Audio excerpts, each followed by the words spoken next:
그래서 대부분은 태동이 듣다가도 초음파들 보려고 이렇게 딱 대면은 초음파를 바로 잡니다. 안녕하세요. 산정규TV의 미니아빠 슈니아빠입니다. 오늘은 임신하면 약간 대표적인 증상 태동에 대한 얘기를 좀 해볼까 합니다. 많아도 걱정, 없어도 걱정. 여러 가지 썰이 많잖아요, 태동 관련해서. 웃긴 거 되게 많죠. 뭐 태동이 뭐 세면 아들, 부드러운 여자, 그리고 이제 성격까지도 뭐 태동으로 유추할 수 있다 그런 얘기도 하니까 사람마다 너무 달라요, 느끼는 게. 그래서 뭐라고 딱 어떻다 이렇게 말하기는 좀 어렵지만 대체적으로 태동에 대해서 의학적으로 어떻게 이야기를 하고 있는지 말씀을 드려보겠습니다. 태동이 실제로 의학적으로 중요한 게 있잖아요. 그럼요. 태동이 이제 적절하게 있어야지 이제 아기가 건강하게 잘 있다는 걸 우리가 잘 알 수가 있고, 아기는 아주 조그만 때부터 움직이기 시작을 하거든요. 임신 한 2개월, 한 7주, 8주 정도만 돼도 그때는 당연히 너무 작으니까 우리가 태동을 느낄 수는 없지만 빨리 느끼시는 분들은 한 18주, 특히 둘째, 셋째인 분들은 더 빨리 느끼시는 것 같아요. 그리고 아무리 늦어도 한 24주, 25주 정도 되면은 이게 태동이구나 이렇게 확실히 좀 느끼시는 것 같습니다. 그럼 방금 말씀하셨지만 태동이 어쩌면 뭐 강하면 남자아이다 뭐 그런 거 있잖아요. 저희가 이전에 그 아이 성별 감별 영상에서 맞아요, 말씀드렸지만 일리가 있는 말이에요? 아니요. 전혀 없죠. 이거 뭐 태동으로 성별을 알 수 있는 건 없고, 진짜 옛날부터 뱃속에 있는 아기의 성별이 너무 궁금했나 봐요. 특히 우리나라는 좀 남아선호사상이 있어가지고 아들인가 보다 이렇게 많이 생각했던 것 같은데, 요새는 이제 태아 성감별 할 수 있게 됐으니까 맞아요. 태동이 느끼기 전부터 알 수 있게 됐어요. 한 15주 전후면은 성별을 거의 확실하게 알 수 있으니까. 성격 이야기도 좀 있어요. 뱃속에서 태동이 심한 아이 나와서도 맞아요. 막 활발하다. 정확한 데이터가 있는 건 아니겠지만 좀 이건 맞는 것 같기도 해요. 이건 일리 있는 것 같아요. 그죠? 네. 첫째랑 둘째 애들 태동하는 거 보면은 슥슥 움직였어요. 막 난리치는 게 아니고. 근데 나와서 보니까 또 성격이 얼가당은 아닌 것 같다. 맞아요. 물론 이제 개구쟁이들이긴 하지만 그런 거 보면은 좀 어느 정도 태동의 양상이랑 성격이랑도 좀 통하는 면도 있는 것 같아요. 맞아요. 저희 슈니도 막 다다다 하는 게 아니라 꾹꾹 이렇게 하는데 활발하게 어디 다니는 것보다는 좀 고집 있고 그렇습니다. 맞아요. 그럼 태아가 자라나면서 느껴지는 태동의 양상도 좀 바뀔 것 같은데 주스마다 차이가 있나요? 차이가 있어요. 당연히 이제 한 20주에서 25주 이때는 아직 태아가 좀 작고 힘이 세지가 않아가지고 움직여도 내가 이게 장이 움직이는 건가? 이게 태동인가? 이렇게 약간 헷갈릴 정도로 좀 미미하게 느껴지기 시작을 하는데, 한 25주 넘어가고 30주까지 가면 갈수록 태동이 점점 세집니다. 심지어 막 자다가 꿀이 너무 아파가지고 맞아. 발로 착 깨기도 하고. 갈비뼈 부러지는 것 같다고. 맞아요. 그 정도로 이제 태동이 세지는데, 이게 태동이 애기에 커지면 커질수록 점점 세질 것 같지만 그렇진 않아요. 30주에서 32주 기점으로 해가지고 태동이 점점 많아지고 세지다가 만삭 갈수록 조금씩 줄어듭니다. 왜 그러죠? 왜 그러냐면 이게 애가 너무 커지니까 공간이 좀 좁아져요. 예전에는 이렇게 펀치를 이렇게 날리던 애가 좁으니까 이렇게 하는 거예요. 그리고 이제 양수도 좀 적어지고, 그래서 이제 움직이는 공간 자체가 좀 줄어들어서 태동이 좀 약해져가지고 실제로 느끼는 것도 조금 줄어들어요. 근데 이제 또 의학적으로 중요한 게 어떤 수치화하는 게 되게 중요하잖아요. 근데 태동이 세다, 약하다, 그거를 좀 나타내기가 어려운 것 같아요. 굉장히 주관적인 거라서 아파서 병원에 왔을 때 얼마나 아픈지 가늠하는 것도 되게 어렵잖아요. 네. 태동은 또 아픈 것도 아니어가지고 이거를 수치화하기는 굉장히 어렵습니다. 같은 태동이 있어도 어떤 분은 못 느끼고 어떤 분은 더 세게 느끼기도 하고 그런 경우가 있어요. 그래서 아기가 잘 움직이고 있는데도 태동을 못 느끼는 경우도 있을 수가 있습니다. 그리고 이제 우리가 잠을 자거나 아니면 뭐 일을 하시거나 다른 일에 몰두를 하게 되면은 태동이 분명히 있었는데도 없는 것처럼 그냥 모르고 지나가는 경우가 꽤 많습니다.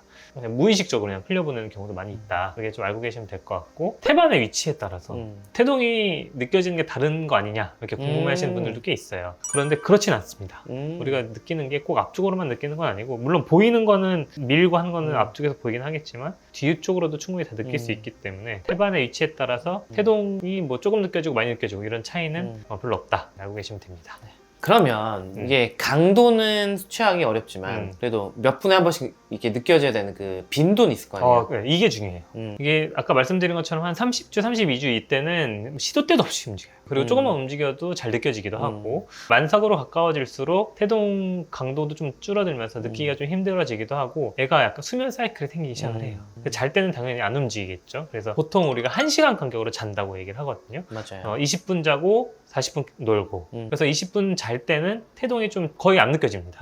그러다가 20분 뒤에 40분 동안 또 다 느껴지는 것도 아니에요. 그때 뭐 손가락만 빨고 있을 수도 있고, 그냥 조금 움직이다가 갑자기 또 한번 세게 움직일 때, 그럴 때만 좀 느껴지겠죠. 근데 그렇다고 해서 무조건 1시간에 한 번씩 태동을 체크를 해야 되는 거는 아니에요. 만약에 아침에 일어나가지고 이제 점심시간이 됐는데 한번 이렇게 생각해보니까 오늘 좀 조용하네? 좀 안 움직이는 것 같네? 이럴 때는 잠깐 좀 태동에 집중을 해보실 필요가 있어요.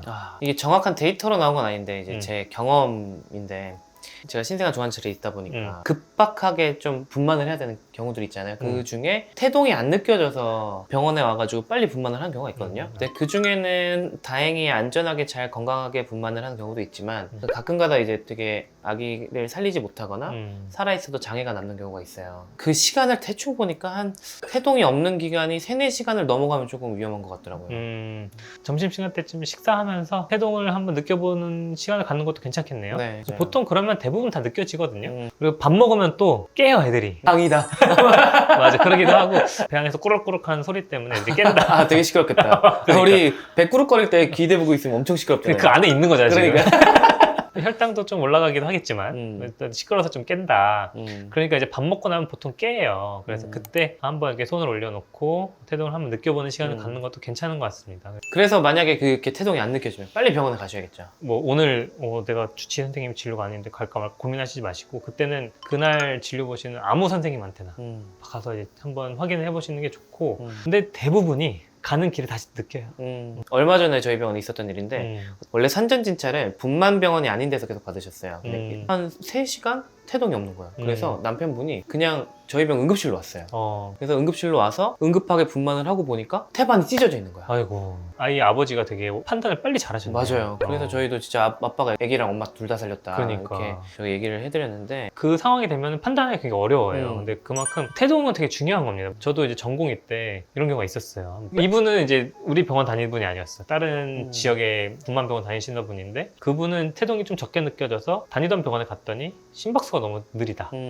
맞아. 앰뷸런스 타고 오셨어요. 그래서 와서 이제 급하게 제가 초음파를 딱 봤는데 보통 이제 태아 심박수가 한 140에 160 사이잖아요. 근데 한 50대인 거야. 그래서 그때는 정말 환자 입고 있는 옷 그대로 수술방으로 밀고 내려가면서 제가 막 마취과에 지금 내려간다. 투하과에도 전화하고 막 전화해서 그렇게 이제 밀고 내려가서 수술방에서 이제 분만을 했는데 결국엔 살아남지 못했어요. 그렇죠. 이미 네. 심박수 50인 것부터가. 네. 그래서 태어나자마자 수학과 선생님들 막 CPR 하고 했는데도 어쩔 수 없죠. 만약에 그 아이가 그쪽 분만병원에서 태어났어도 그때는 수학과 선생님이 안 계셨을 가능성이 맞아요. 높으니까 태어났어도 좀 힘들었을 거고 특히 이제 좀 둘째나 셋째 임신하셨을 때 첫째 아기 때문에 막 망설이시는 분들이 있을 수 있어요. 맞아요. 근데 그러지 말고 아이를 안고서라도 병원 한번 확인하는 게 좋은 것 같아요. 정말 이런 케이스는 정말 적기는 해요. 1년에 몇 번 없는 케이스이긴 맞아요. 해요. 그래서 대부분은 태동이 줬다가도 초음파들 보려고 이렇게 딱 되면은 초음파를 바로 찹니다.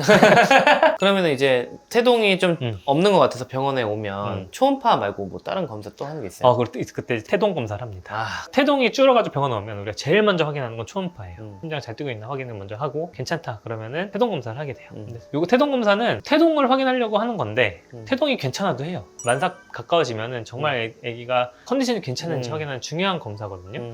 넌 스트레스 테스트라고 얘기를 하고 이거 한국말로는 비수축 검사 혹은 이제 비자극 검사 이게 이제 정식 명칭으로 보통 검사하면은 한 2-30분 정도 걸립니다. 맞아요. 네, 이거는 이제 태아의 심박수의 변화를 확인하는 검사인데 우리가 이제 1시간 주기로 잠을 잔다 그랬잖아요. 20분 동안 자고 깨서 40분 동안 놀 때 애가 심박 통수가 좀 같이 올라가줘야 돼요. 그래야 이제 애가 건강하게 잘 있다 이렇게 얘기를 하는데 애기가 지금 자는 시간이 아닌데 심박 통수가 너무 변화가 없다거나 오히려 좀 떨어진다거나 이러면은 조금 걱정을 하고 이제 조금 더 길게 검사를 하기도 합니다.